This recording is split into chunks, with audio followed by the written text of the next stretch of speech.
Yeah, so we are live now. I just want to say thank you everybody. Sorry for the inconvenience there. Jerusa was a no-show, and we tried to bring in Will on the other live stream, but for some reason the software was not connecting. But we are here again, and if anybody could possibly go over to the other chat room and notify them to come here, so that way they're not sitting there for 5 minutes while they're missing out this important information that we got from Johann Fritz. So this is the second time we've had Johann on here, and I want to say thank you for coming on here, and thank you audience members for joining in. And I'm James Rink, by the way. This is Super Soldier Talk. We go into all sorts of things about the secret space program, alternate realities and time travels, and so on, ET, extraterrestrial visitations. So Johann Fritz was in the Marine Corps, and he was picked up from Diego Garcia, then recruited into the secret space program as a Kruger officer at LOC, which is Lunar Operations Command. From there, he was transferred into the Mars Defense Force and later Nachtwaffen extrasolar, which is the sector of the, I guess, quadrant of the galaxy that he was stationed in. And he has done a total of 40 years of service, and eventually even made up to executive level management aboard the USS Patton, and as well as CEO of the Franklin for another 15 years. Johann is able to remember more than other experiencers because he was able to resist the MK Ultra programming he was put through. He will be discussing the dynamics of the secret space program as well as answering audience questions. So this video is going to be a little bit shorter because Johann has to get up early, and this was a little bit off the wall schedule-wise. Yeah. But Good. I do want to thank you for coming on here short notice, and you were showing this document, looks really quite fascinating, that was explaining, I guess, the structure of this SSP.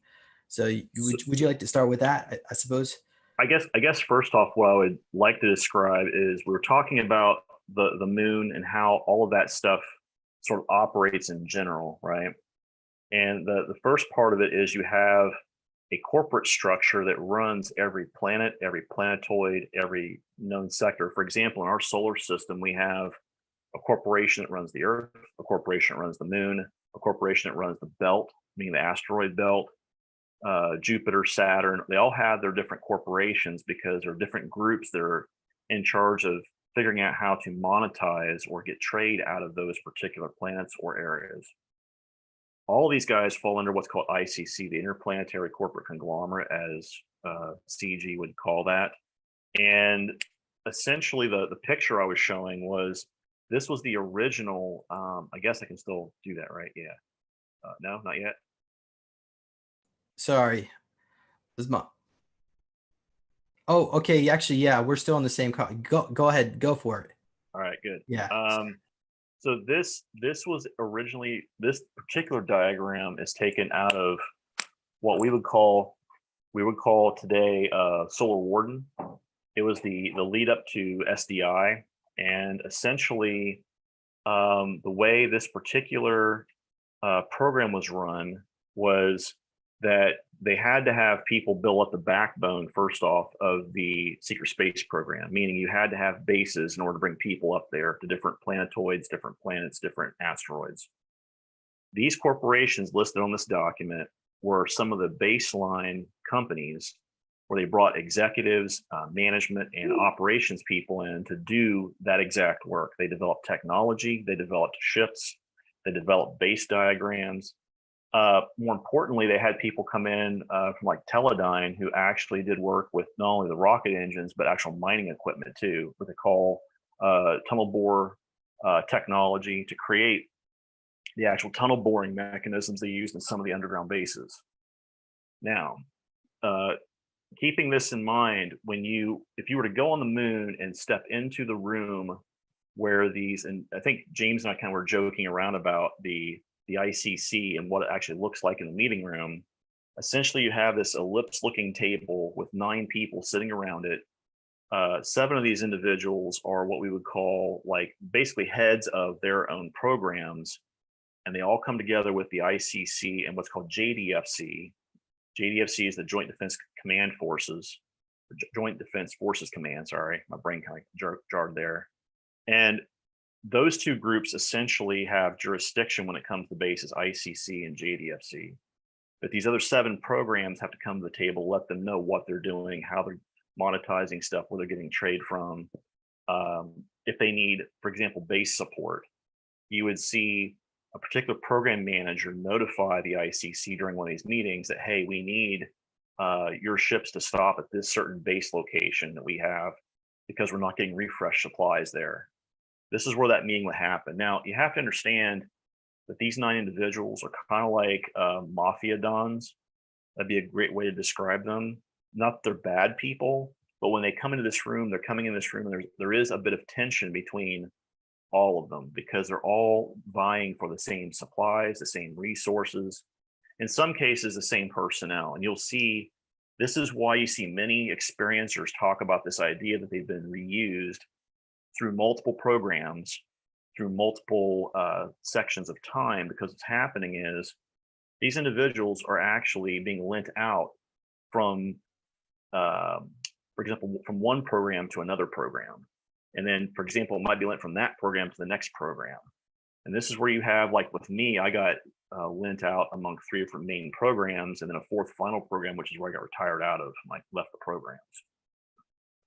So that being said, this is essentially the structure you're seeing on the screen. Now, some of these companies on this particular sheet, this was published in the 80s. Some of these companies no longer exist anymore.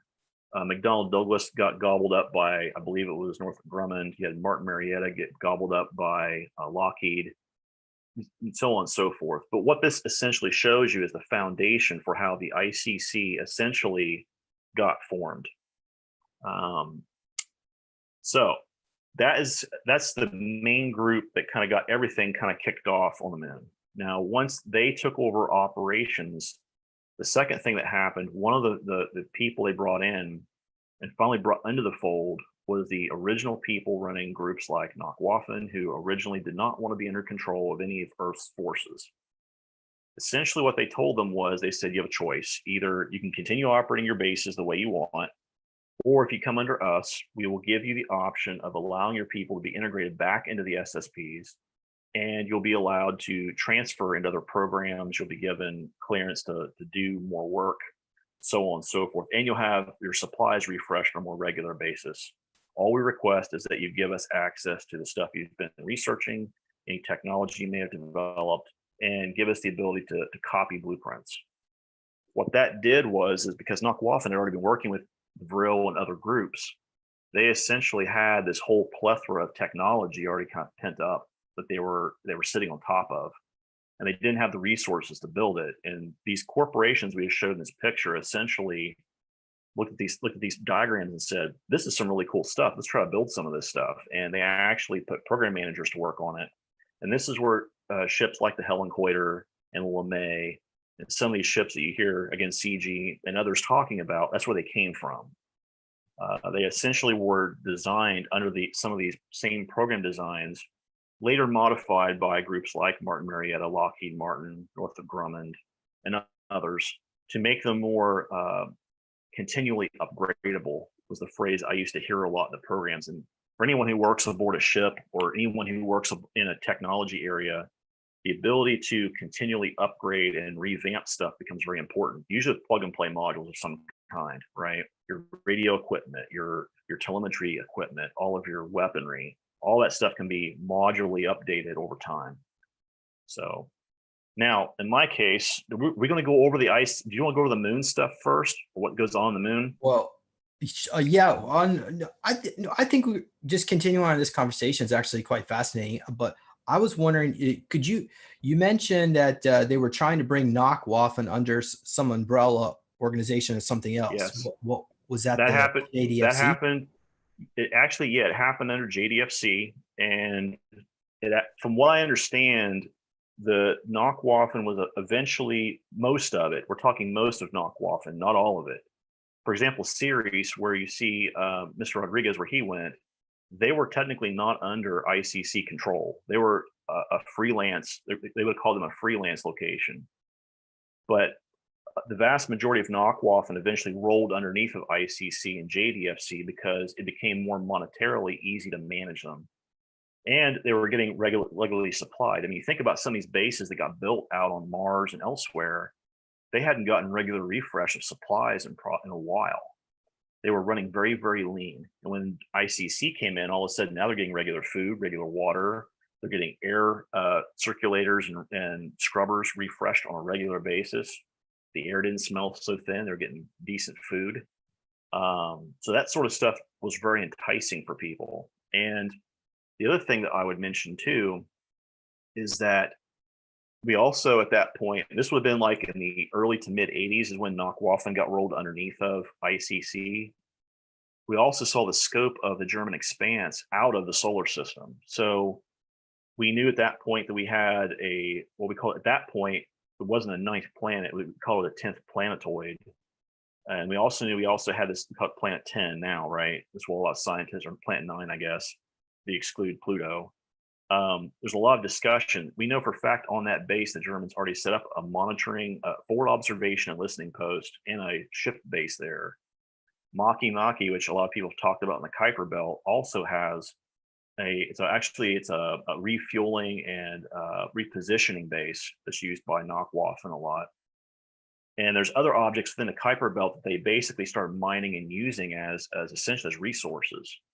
And that's kind of what you start seeing happen with their expanse out. And the ICC recognized at that point the breadth of that whole program. They were quite shocked at the number of bases, how quickly they replicated those bases, how quickly they built those bases.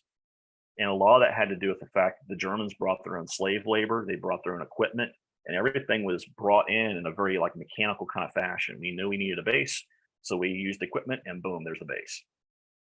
Same way they built out some of their underground bases in Germany. If some of you know what Pindemon is, or some of the areas in northern Germany in the mountains where they were building the bases for Albert Speer during World War II, they built them in basically the same form and fashion, except they were using tunnel boring machines versus, hand labor. And the thing is, the other thing too is these slaves were highly technically trained slaves that were very, very good at what they did. So there's that part. Now, Yeah. Question. Go ahead. Sorry, go ahead. Why would Knockwaffen want to be refreshed with supplies from Earth? If they have replicator technology? So replicator technology didn't really come into full use until the mid 80s, at least from what I was told.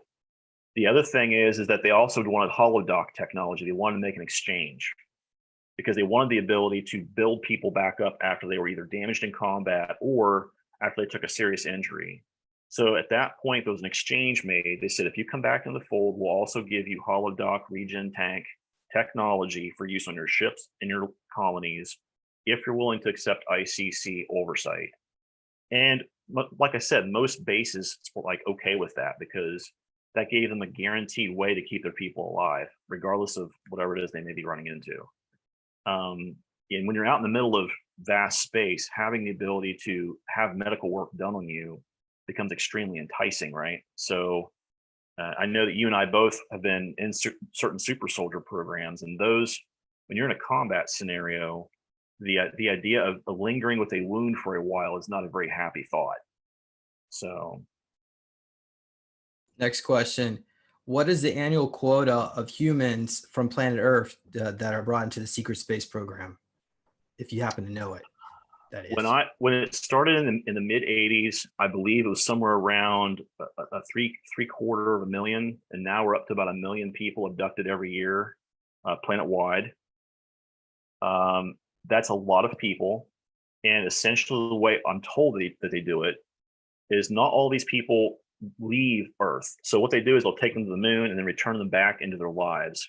This is where a lot of these, I'm going to call them staged abductions, might be happening, where they will take someone up, they will take ova or sperm samples to clone them, they will return the person back into their normal life, and they give them the screen memory of it being a really bad dream with these shadow people staying at the end of their beds, and they don't know what to make of this dream. So it's the military and our SSPs are actually doing this to our own civilians because they need genetic material to create these clones. Does that make sense? Hopefully that makes some sense. Yeah, so they need the genetic stock. Yes, and they want genetic diversity too. Yeah, can you comment about this? Because Penny Bradley said that the quota was 50,000 people. I'm assuming that was when it all began around the Yes. 1950s with, I guess, Yeah. Eisenhower was setting this up. End of World War II up through the 50s, it was very slow trickle. They had what they call the brain drain around that same time, where you had a bunch of scientists basically leave Earth, and they were sidetracked into these SSP programs through people like William Tompkins, where they were brought up to the LOC, and then from there they were kind of split out as to what programs they went to work on. And you see a lot of these individuals where they're testing out a lot of this very kind of fringe edge technology out there, so it's not destroying stuff here in case it blew up, right? A lot of weapons and engine technology, specifically thrust and propulsion technology. What are the signs, subconscious signs for the individuals who were participating in this program and had their memories wiped? Is there any way that a clear Yes. sign? What do you think that would be? The first thing that I would say is, okay, so obviously we talked last time, we talked about what are the reasons why they would abduct you, right? And Ted and I basically agreed on three primary triggers. One, the person has a certain genetic lineage. They have that genetic metagene that makes it important for them to interface with technology. Two, they're an intuitive empath. That basically means that they have the ability to telepathically and empathically link with other beings and transfer consciousness and intelligence and communication with them. And third and finally, the third and final part is, what is their psychological temperament? Meaning, if you take a person and you train them, are they going to be able to withstand being in combat, taking orders, and also thinking on their feet sometimes? Do they have the ability to step outside of stuff? The fourth thing that I actually also was looking at too is that there are certain specific gene stocks. For example, German, Viking, a lot of the royal families in Europe, these gene stocks already have a certain amount of intermixed Draco DNA in their blood. This is where this idea of people, all those crowns, they wear what's called moldavite in the crown, right? And that moldavite is called the dragon scale. And it's actually shown as a sign of royalty and command. But what it actually is, what I was told, is that that particular stone on certain people is actually a psionic amplifier when it's in their auric field. So this is something that Draco knew, and it's a way for them to mark certain people that they may be able to use those abilities. And people that have that genetic metagene, meaning the psionic metagene, they have that ability to manipulate and use that technology. This is why you'll see some people, when they talk about the arm, they do the arm drawings for the implants. That's how they're able to use those implants, is they have that metagene in their system already, and they can just turn that gene on and boom, the implant actually works.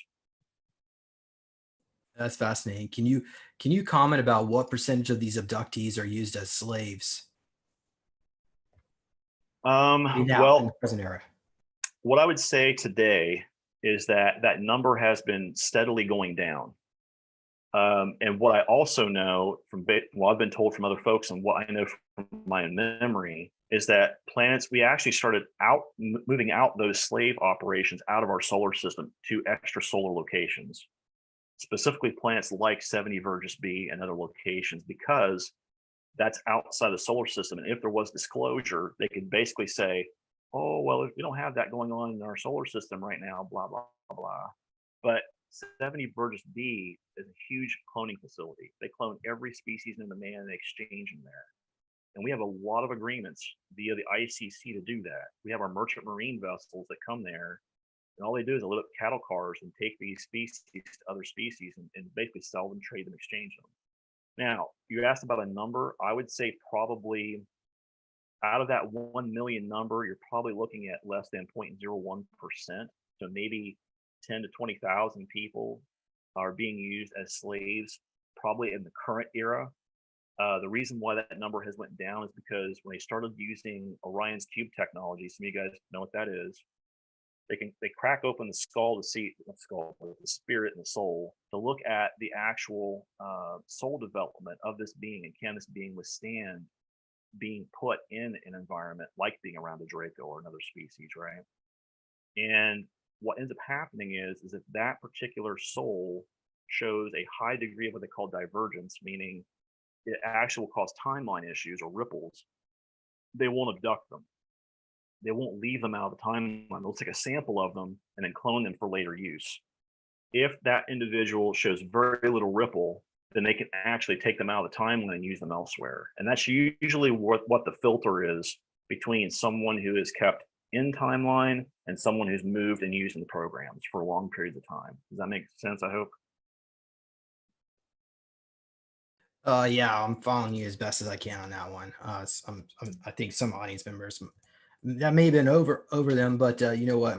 We're all learning here, Oh, so yeah, I'm sorry. yeah, especially with the timeline ripples. But it's kind of hard for most people to grasp that anyway. But I think you Well, we explained can it. talk about this really quick. Time is circular, it's not linear. All time is happening now.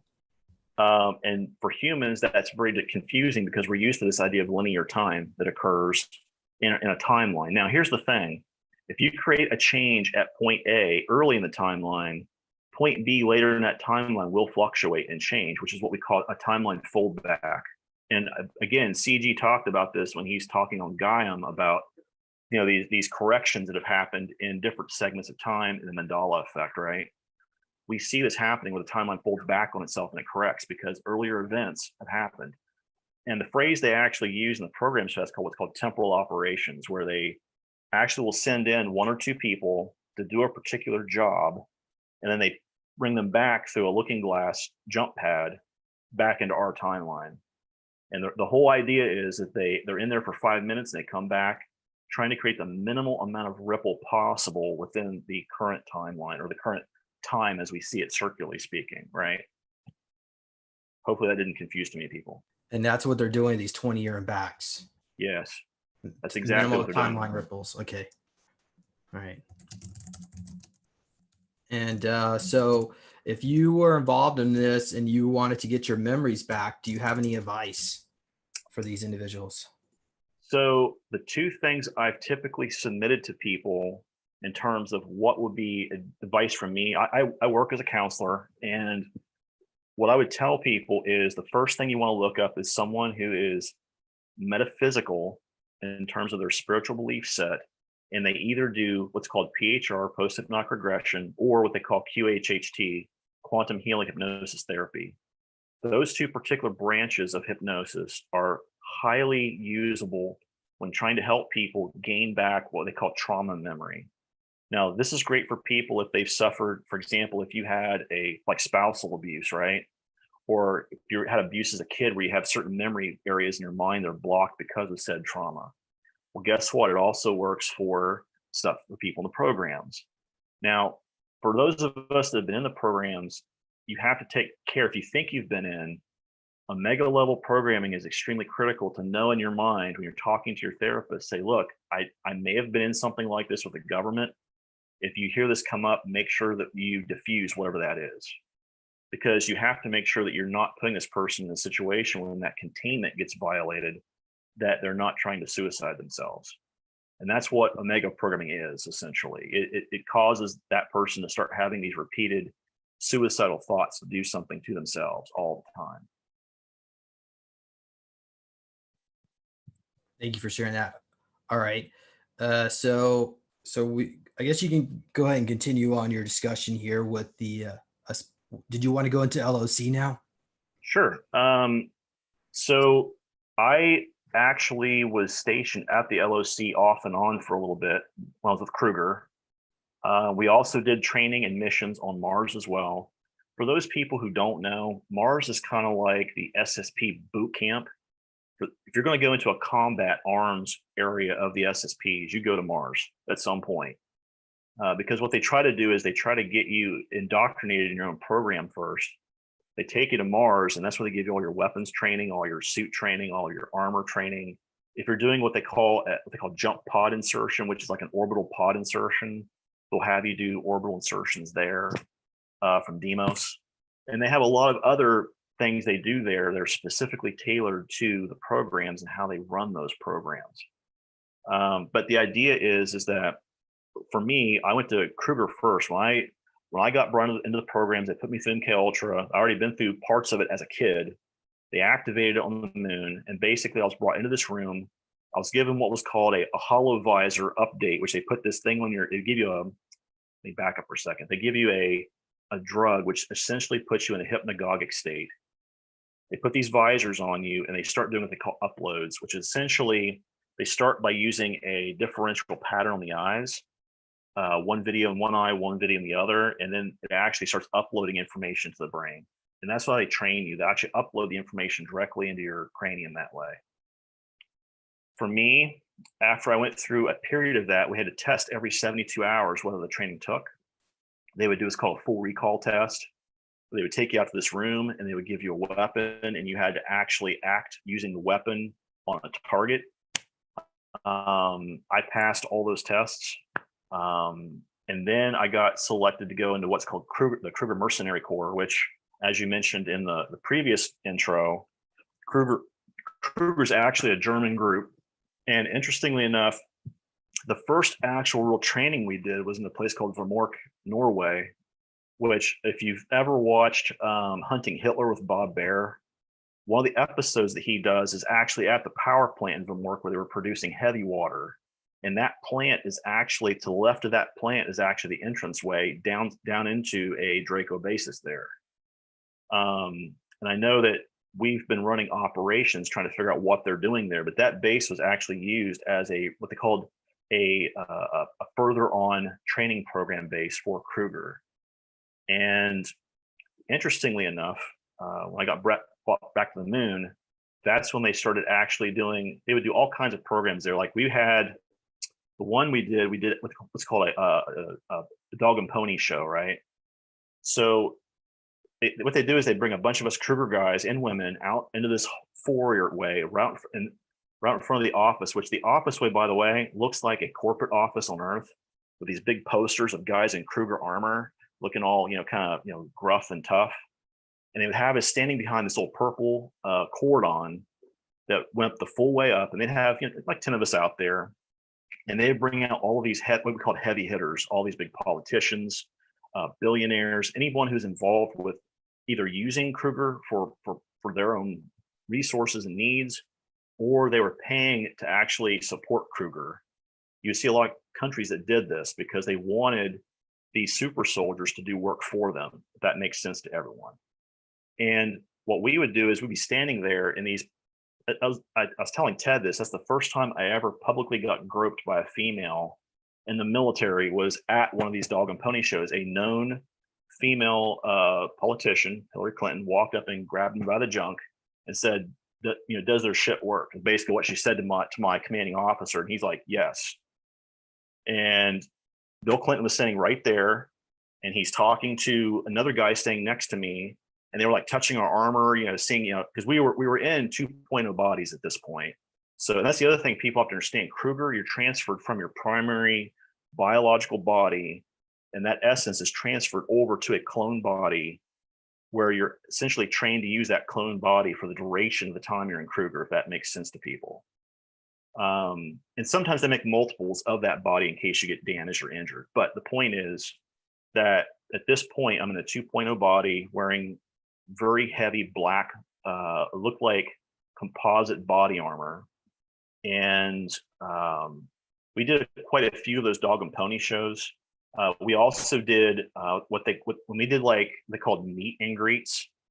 They would have like all the programs come into this big auditorium room, and they would actually have military officers from Earth come up to these rooms, and they would actually have us standing around the room. They would actually, because they want to see what their money was actually buying. Does that make sense to everybody? I hope. And they would have us come in, and they would actually have to stand up on stage for a little while, and our commanding officer would actually, answer a bunch of questions, and these guys could come up and they could look at us, talk to our commanding officer, who is my commander was actually a very buff looking Japanese guy. But anywho, the idea is that these guys wanted to see what their money was buying. We even did ship flybys in that same auditorium because of the large glass window behind us, and they'd have ships actually come by that area so people could actually see the ship passing by. But again, a lot of times the LOC, you're dealing with higher level stuff. So when I got transferred out of Kruger, I eventually went to MDF. I did training in MDF for a while, and then I got transferred from MDF out to Knockwaffen, and I went to they call Radiant Glory, which was the upgrade from Radiant Guardian, and Radiant Guardian was the upgrade to Solar Warden. So it's what some people are now calling the Alliance. I don't know why they're calling it the Alliance, but that's what they call it. So I was a part of that group for a little while. The point being that we had a lot of meetings on the moon at that point. When I became what they call an executive officer and a commanding officer, we did a lot of meetings with this group that I was mentioning earlier, the ICC and the Triumvirate, which is this corporate group, the 9 guys that I mentioned earlier. We would go into these meetings, and you have a point guy for every program. And behind that person, there's 3 people who are basically acting as support officers for that individual. So anytime they got into an argument, the supporting people had to basically provide anything that guy needed or that person, a woman needed, in order to basically win their argument. They had to have everything right there. Glass pads have a lot of it, but the guy that I served, this admiral who essentially was in charge of my program, he actually liked to bring in what he called enforcer types, which all 3 of us had served in Kruger, because we all had these reps, and they brought us in. They would have us sit behind him, and it intimidated a lot of the other program managers, because they're like, oh God, we know who those guys are. And they didn't want to argue with him, which meant he got his way usually when he had to fight for resources or whatever. The idea being that you have these groups that are essentially vying for all this time, energy, money, resources, and they're trying to do it in a way that gets the most for them. So I got a ton of questions. okay. But first of all, I want to start off with this. Is I'm going to share my screen in just a Okay. moment. Okay. So this, according to Peter the Insider, you can ignore all this other stuff. This right there, this is the logo for Kruger, That's according correct. to Peter. Can you confirm it's actually pointed down like that? Yes, that's correct. And did it have this other stuff around it? These other blocks? Or was it just this symbol? I remember it being in black, and I remember it being in silver. I don't remember the background so much, but I do remember that being the actual symbol for it. Yes. So all this together. Yeah, I would say that the outline and the internal symbol is very accurate. Yes. And So also too, that game. If you look at the arm, she has the implant on her arm, and in that game, she's technically considered a super soldier asset. Technically, she's playing as a super soldier asset. So it doesn't surprise me. Soft disclosure. Yeah. Peter the Insider told me the story about this lady, and maybe I think it might have been in Toronto, who was playing this game, and she was a Kruger asset that actually had this tattooed onto her, these cyborg tattoos, which I guess well, they're interfacing tattoos is what they're actually called. And the technology, what it does is it allows you to either ramp up certain biological assets in your body, or it allows you to actually use certain technology that's around you. When I was talking to Peter myself, one of the things he mentioned to me is that I apparently liked to run parkour at the LOC to test out implants. This guy we called Dr. N in Kruger, what he would do is that he would essentially give me a new implant, and I would go run parkour through the whole base with the security guys chasing me in tow until I got back to the Kruger office. And they'd say, oh, he's one of ours. And I come back into the office, and they would, put the next implant on or whatever they wanted to do. And we had guys who did this stuff because we were trying to make sure that in combat, we knew this particular implant gave us the correct output that we wanted, the correct sort of diagnostic feel that we wanted, right? Because all this stuff essentially augments the individual to make them smarter, stronger, bigger, better, right? Well, anyway, so I guess the ending of that story is that she got triggered, and when she was triggered, her super soldier alter only understood 2 things: either friend or enemy. And so she was with her family, but the cyborg side of her didn't recognize that as a friend, so she eliminated her family. So at that point, they had to send the MIB in. They cloned the bodies. They sent. I think they might actually send her back in time. They went back in time, reset it all, and tried to clean everything up. So the moral of the story is apparently this stuff really is real, and that means I guess electronic arts is in they must have connections with Kruger, or maybe people from Kruger actually works there. Yes. And the other side of that too is you see this also in movies and music videos too, right? So look at Osiris Child, a very good soft disclosure movie where you see not necessarily the actual dialogue so much, but if you're watching the background, there's all kinds of soft disclosure in the background of that movie. So What's it called? Osiris Child. Child? Yeah, it's actually a very interesting sci-fi movie that talks about this guy who works on a mining and prison planet.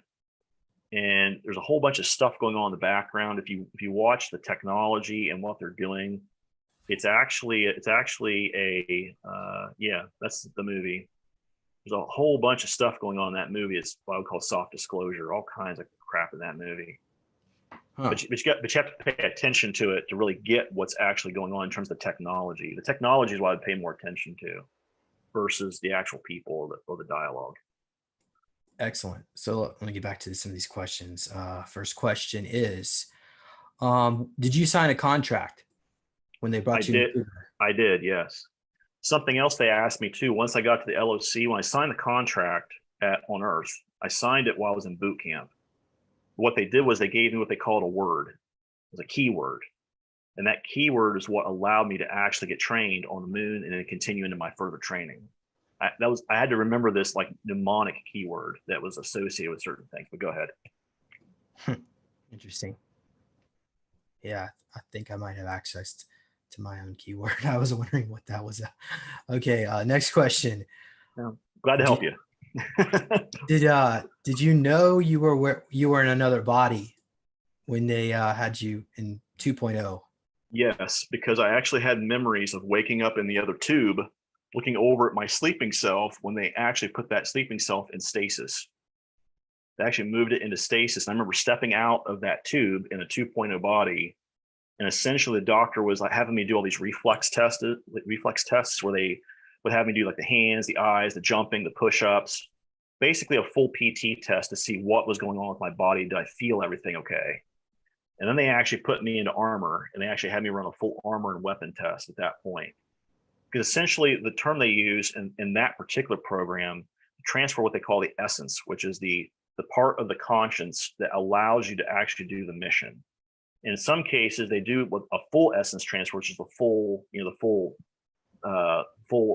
ego transfer, but not always. Sometimes they only transfer what they call the alter into the actual sleeve, which is the clone body, if that makes sense to anybody.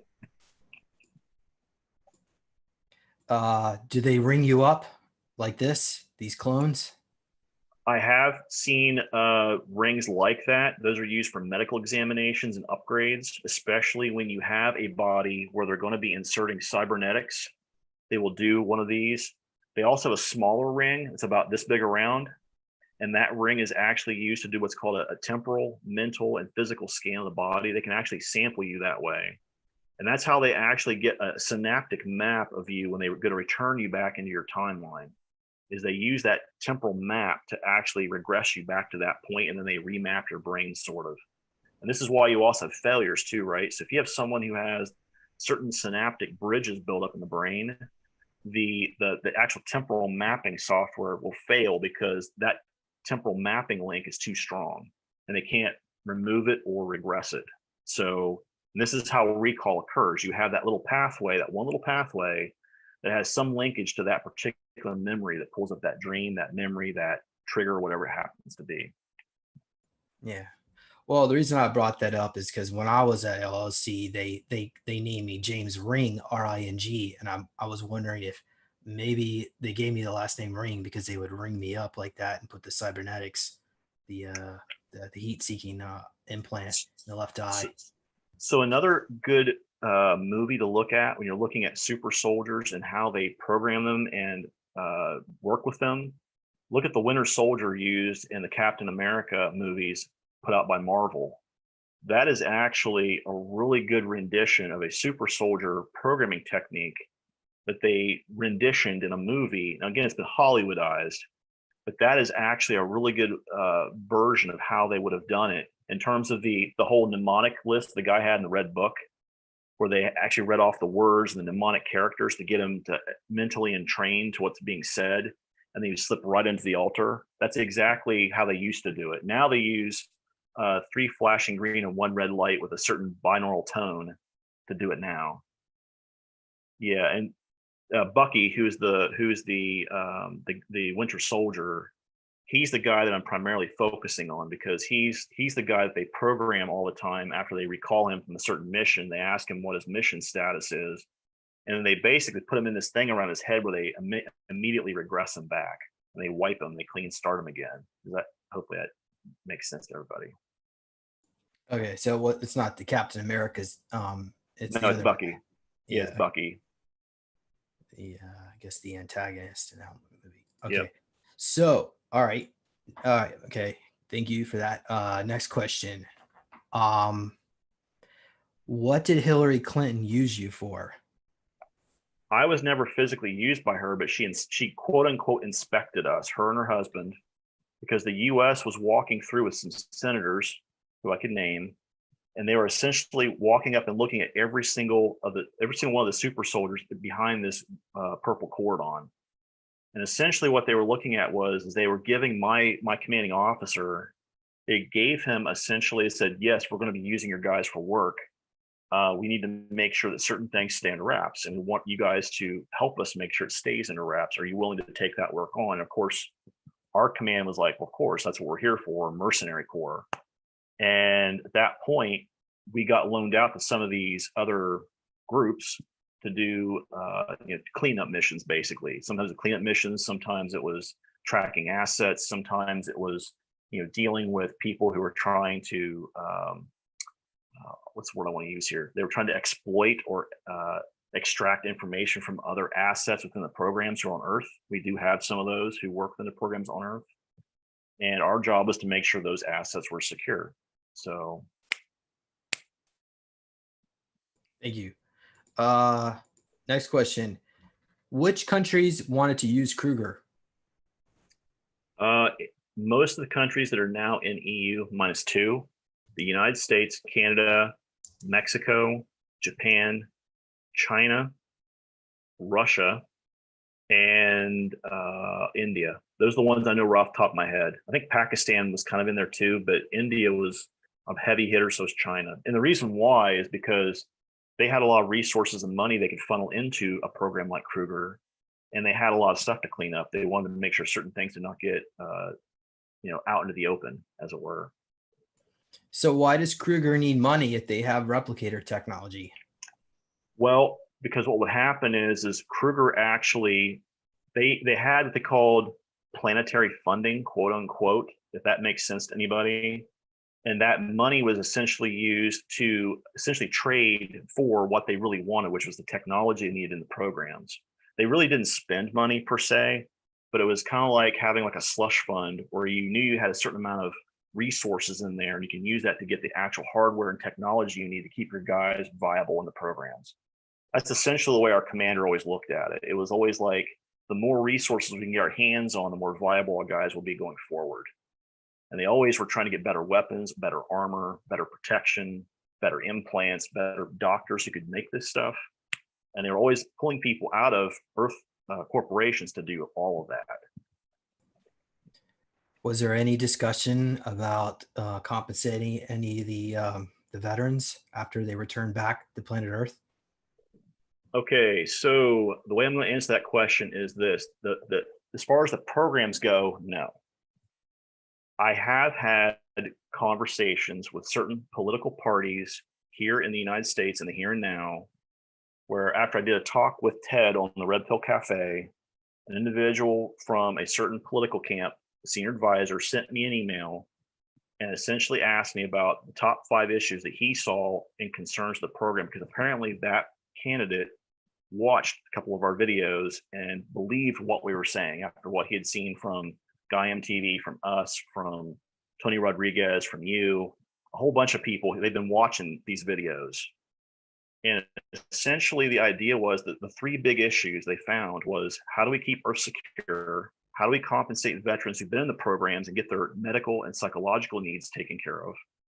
And more importantly, what about the slaves that are off planet, and how do we reintegrate them back into our society or not? And that those three subjects we talked about, I even wrote some policy letters for them about that stuff. That if it ever came out, this is what I would do. So, and reparations to the vets, by the way, was a part of that. Giving them quality medical care, medical and psychological, and giving them reparations for pay for the number of years served. Yeah. So, but that would mean they would have to acknowledge not only these projects exist, but they certainly have Well, to acknowledge the the people idea enslaved. being this is post disclosure, right? There's no way a candidate would ever talk about this unless it went post disclosure. So we're talking about what would happen if these records and this discussion actually went mainstream and it was post disclosure. How do we handle this? And I've always said this from day one is that 2021, 2022, that's the beginning of this window where we're going to start seeing major disclosure probably happening, for the simple fact that in the other time when I was in the SSPs, that's where we saw big major shifts happening political here in the US. So Well, okay, going to another question. Does Kruger or group within the SSP, is there an actual account where the money's there for to compensate the vets that has not obviously has not been no, they don't track it per asset or anything like that. Like I said, it's a slush fund. When they get these resources in, they treat it like a giant slush fund. And the only way they ever use that stuff is with an earthbound corporation is building stuff for them, or to get people to come from Earth up to their program. Because they're looking for qualified people all the time, physicists, biologists, botanists, all these guys and ladies that know how to do these types of STEM type backgrounds that they cannot just generate somewhere up in space, right? But the bigger picture is in terms of the reparations side of this, there's not a, they know the number of years served. And what I recommended was looking at the current pay rate at the rate at which that person was working at in the SSPs and in your rank. They should give that person a payout based on the rank in which they left the programs once their actual records are declassified during that moment of disclosure. They should be given the choice: do you want reparations and or do you want medical and psychological care generated by the stuff you went through in the programs? Because think about the amount of psychological damage that program assets have, having gone through MK Ultra, Monarch, and all this other stuff, right? So in some cases, it's pretty horrific. But go ahead. yeah. Well, I'm assuming in most cases, most people only went through a 20-year and back and then were returned, and then they went on to looking for another individual. Now, can they, would they recycle the same person over and over and over? Was that quite often the case? If that individual showed promise in the way they could use technology, weaponry, and training, meaning they had the ability to grow, they would absolutely regress a particular, physically regress an individual back to a certain age and reuse them over and over and over again within a certain amount of time. But the bottom line is, when you're done working in that program, whether you do just 20 or, like in my case, you do 40, they have to reinsert you within 5 to 10 minutes of when they extracted you out of the original timeline, because that's when you start seeing this fluttering in the timeline effect. And some people, not really me, but some people might actually create a huge flutter. And that's where you start seeing these snapbacks happen later on in time. And people are like, well, what happened to this person? And the bottom line is that individual was probably abducted at some point and taken off the planet. And this is why we're seeing in the US, I mean, you look at the US, Canada, and the EU, the statistics alone last year were 1 million people went missing. So we can say a chunk of those individuals are definitely now off the planet. We know this because for those of us that have been in the programs, we've seen what the inside of a merchant marine galley looks like when they're bringing these individuals off the planet. That's how I was brought off planet. So, I mean, we know it happens. Yeah, I just assume the people that go missing were probably being eaten by the certain groups of regressive races. Because I mean, if they're using the 20-year and back, they could keep their slate. Or also, they take people that die in like plane accidents or like in Beirut when we saw that huge explosion. So a Right, lot right. of those people could have been picked up. They could have stopped time momentarily and picked them all up. So yeah, so it would probably be more than just the missing people. So 1 million people here. I'm Go going to ahead. say this really quick, but I'm not going to stick necessarily on this topic for very long because I know it does trigger people a little bit. Yes, there are races that do in fact actually like the taste of human flesh. And yes, there are certain groups within subsects of those species. For example, if you look at the Inguinoid sect, that was a subsect of the Draco, they specifically love human carcasses and flesh. And what I would say is yes, when you're talking about this idea of removing somebody out right before a disaster occurs, that's absolutely possible. And even if you get like a minute DNA sample from that person, we all know what regen tanks can do. If you have a minute DNA sample in a good working regen tank, you can rebuild the whole body. All you need is essence to transfer in there to get a baseline operatable human being to walk out of that tank at some point. So Yeah, and certainly they could insert other types of DNA and create yep. whether as long as it's some of your own, the original, they can change and alter that. Uh, Well, and this is exactly why you see people like Emery Smith, who he worked at what we call a processing logistics center for the ICC. And essentially, what they did was they took this other DNA that you're talking about from these samples they would get out in the field from like what guys like me would send to them via these merchant marine vessels. They would process that material and then figure out how to store it, maintain it, and or use it for further use. Interesting. Can you comment if the posters at this Kruger office were in English or in German? Actually, I remember them being in German, but I know for a fact they actually had only if you know what the black glass pads look like, they had the ability if you flash the pad up in front of the poster, it would auto translate all the text for you anyhow. So even if these guys couldn't read German, they could put the pad up in front of it and see what it actually says. I mean, but I remember it being in German. And they also have the implants that allow you to hear German. Yep. So you You don't hear have German, speak German. Yep. fascinating. Okay. All right. Excellent. And I had one more. Oh yeah. Were the personnel at the office human or ET or mix or Both. both? Both. And we had hybrids there too. So I'll go into this real quick. So the guys who were my direct commanding officer was a Terran human, or had been at some point Terran human. He was a Japanese guy, and essentially his job was to maintain the rosters for each of the Kruger companies that worked underneath his command there. And we actually had a section of the LOC that was just Kruger. All we did was training there. We had our own floor. Unless you were part of Kruger, you didn't go there. Secondly, when you get indocked, what they call indock at the LOC, indoctrinated, you're already being exposed to certain ETs at that point, non-terrestrial beings at that point. My case, when I walked in and they did the initial temporal scan and all the stuff at the moon, we had a tall white, a Draco, and two Zeta Reticulans standing in the room, all working together psionically, trying to figure out how to get a temporal signature of me and do certain work on me to get me ready for my next stage. And that was after I gave them that keyword we talked about earlier. Yeah, interesting. Because the reason I brought that up is because I through regressions, I've been able to reach out to some of the personnel on LLC, and it appears that some of them are like Draco shapeshifters that look human, but they are. So I'm assuming that that also takes place as well. Yeah. Maybe. And this is actually how, okay, so let's talk about this for a minute, because people get into this weird mind funk when they start talking about what we call a cabal or the Illuminati. So let's explain how this works really quick. You have sectors of human endeavors, for example, the media, movie production, music production, the news. You have these individuals at high levels of power.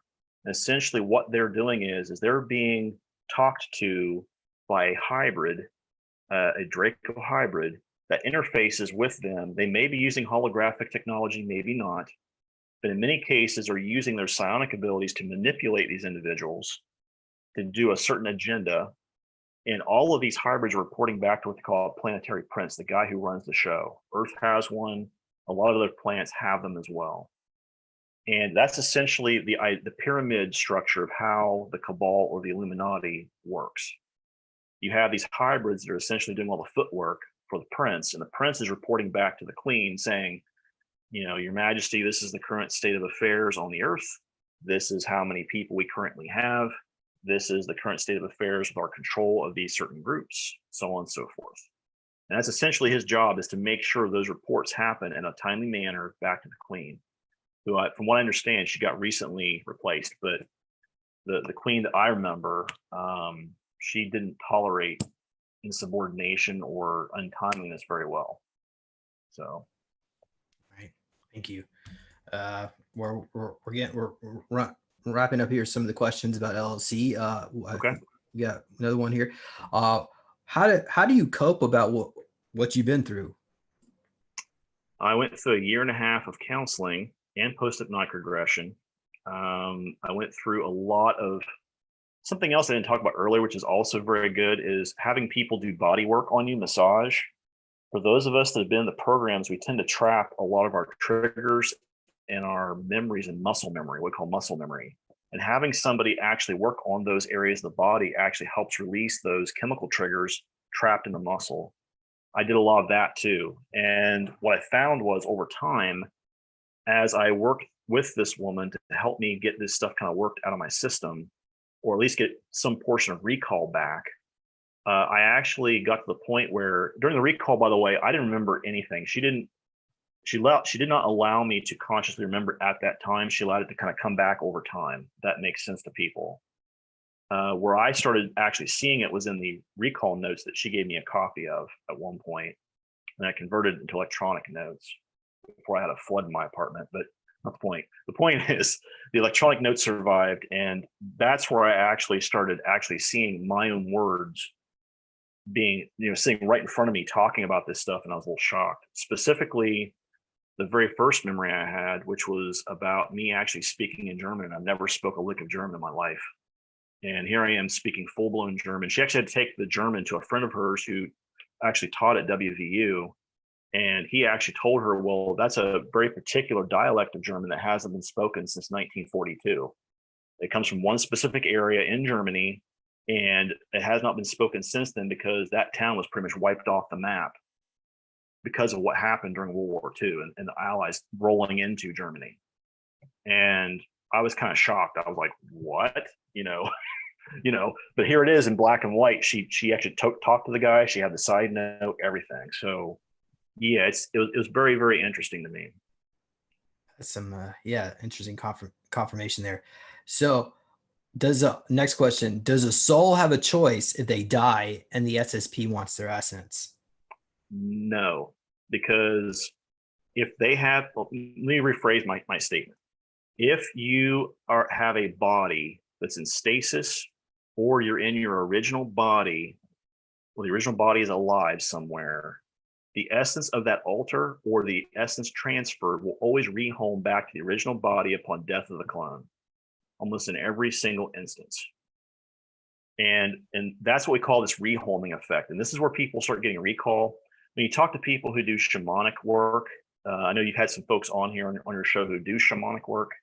This is where the idea of soul fragments come from, is these little slivers, these subsections of our ego, these alters that are out there. And when the clone actually passes or dies or has died, it makes its way back to the human mind, and we have to figure out how to reintegrate it back into the primary conscious.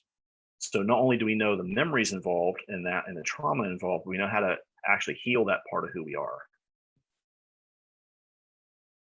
Thank you. Question from the audience. Can you tell us the name of Earth's planetary prince and the name of the queen?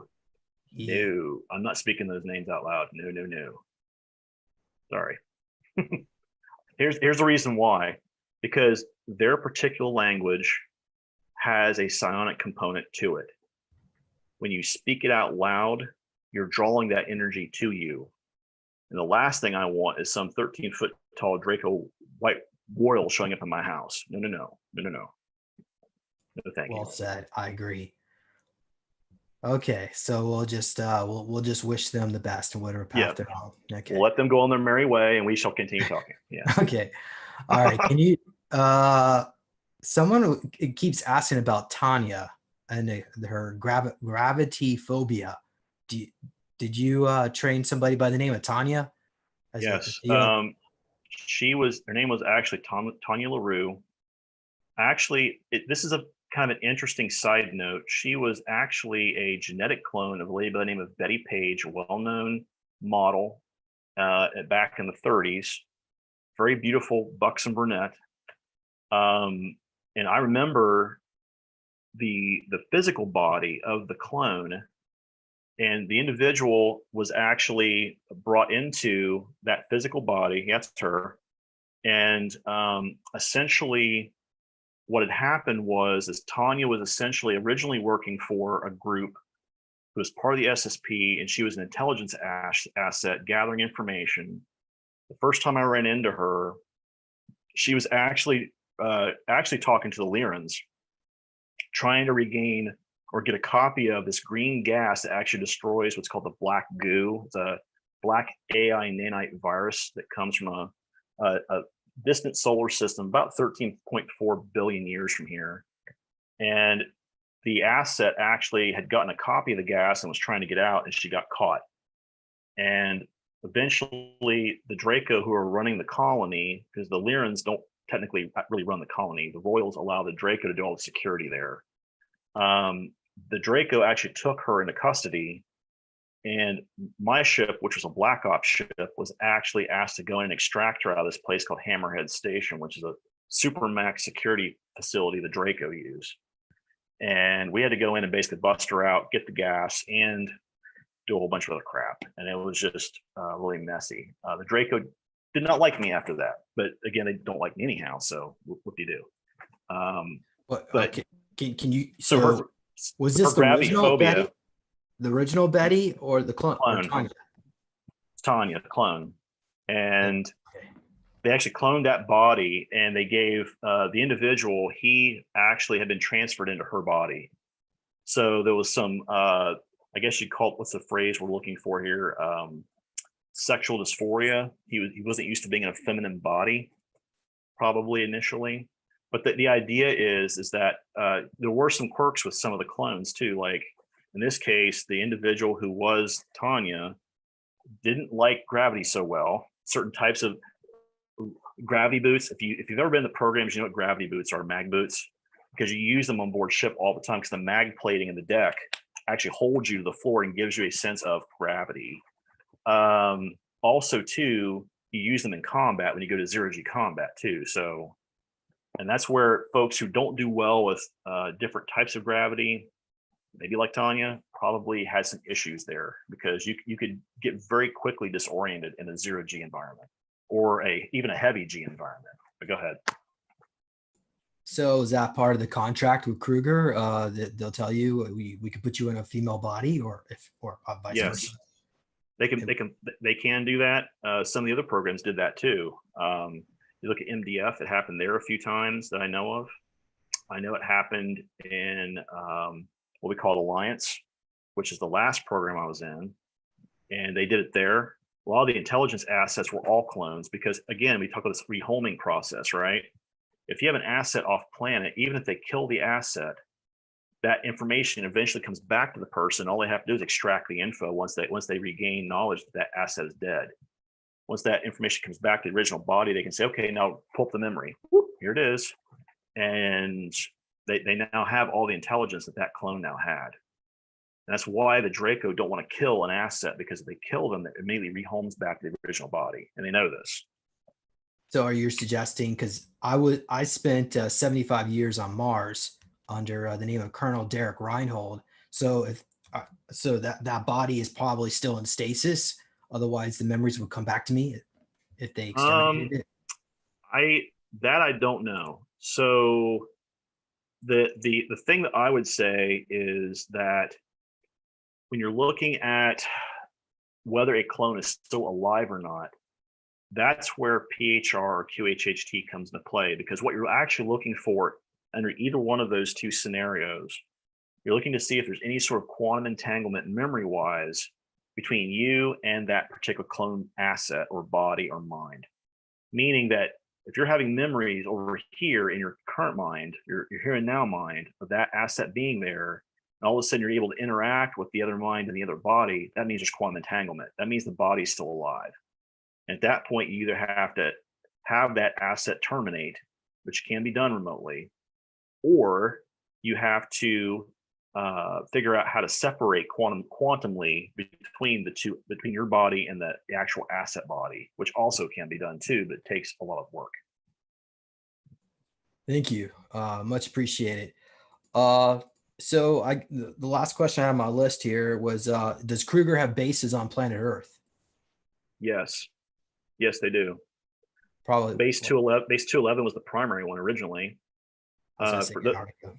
Yeah, for those people who don't know about Neuschwabenland, that would be the first place I would look, because when Germany went to get all their forces, including Maria Orsic and the Vrildam that went with her off planet, that was the first place they started training these quote unquote the first gen super soldiers that came out of Germany, right?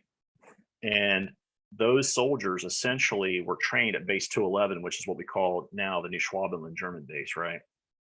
The other facility that I know for certain is, again, this place in Vermork, Norway, which essentially was a heavy water production facility for the Germans during World War II. And that location, I was told that they've done a ton, Drake have done a ton of work there, but originally that was a Kruger operations facility for quite a while, training facility and an upgrade facility. Thank you. All right. Well, was there anything else you wanted to share tonight? I think so. I've had a lot of folks reaching out to me about Project Lazarus really quick.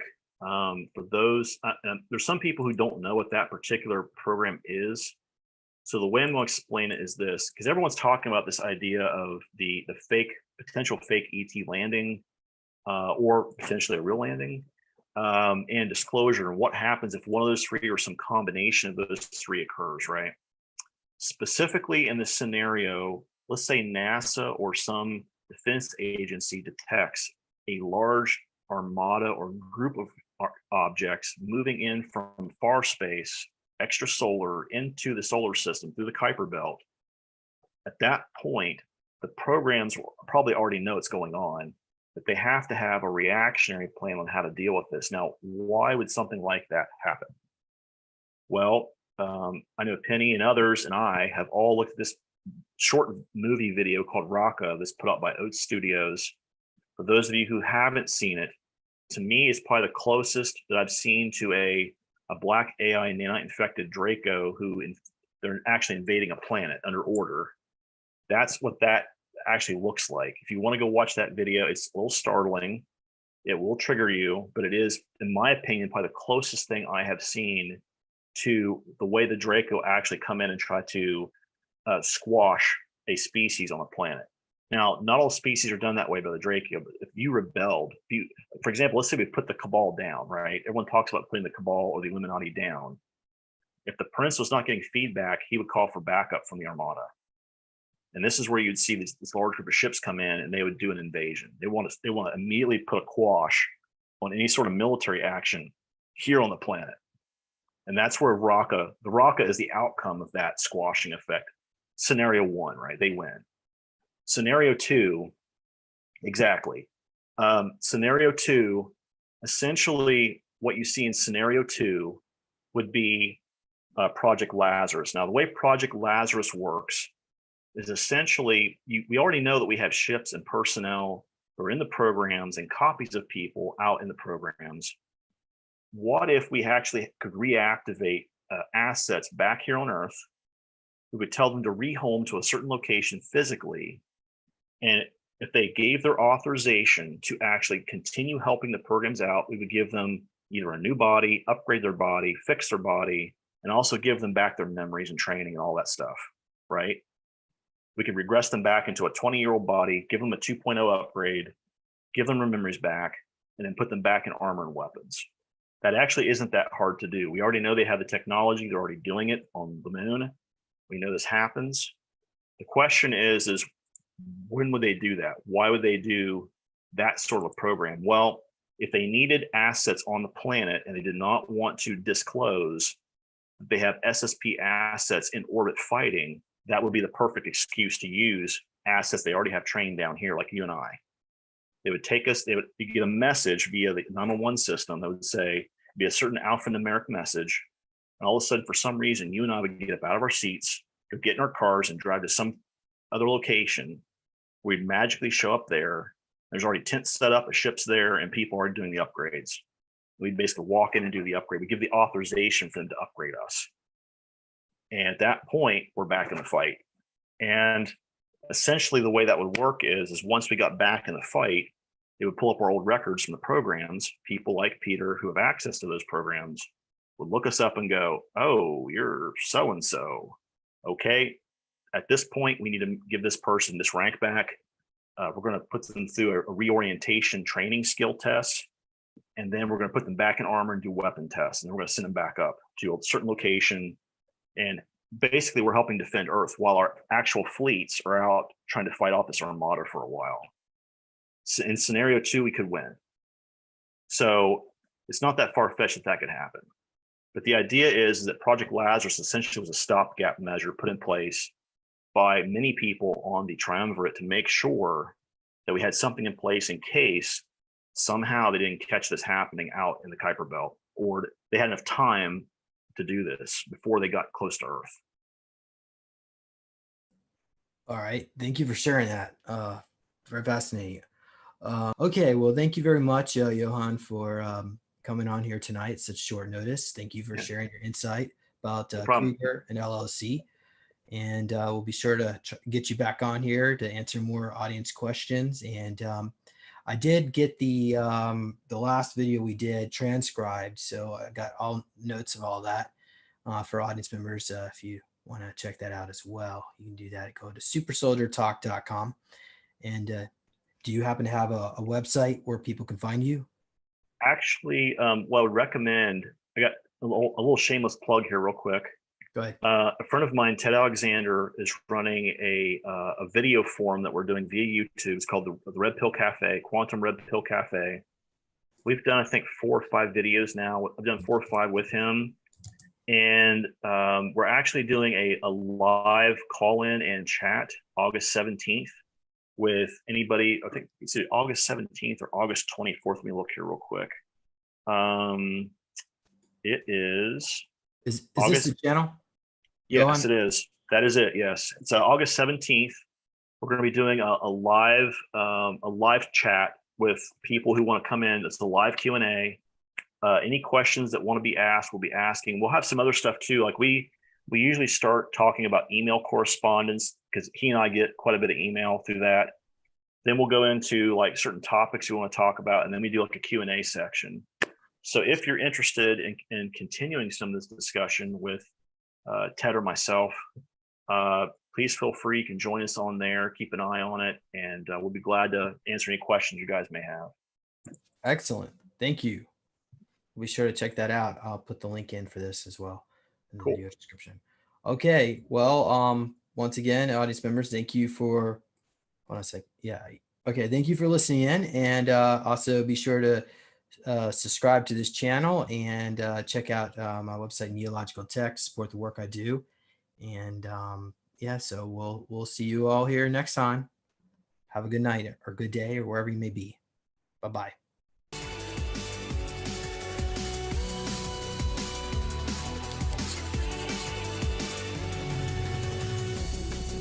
Please consider supporting Super Soldier Talk by purchasing your own Neo Meditation device. Your Neo Meditation device will help you reduce stress, integrate trauma, enhance intuition, enhance clairvoyance, and enhance creativity. Get yours now at www.neologicaltech.com.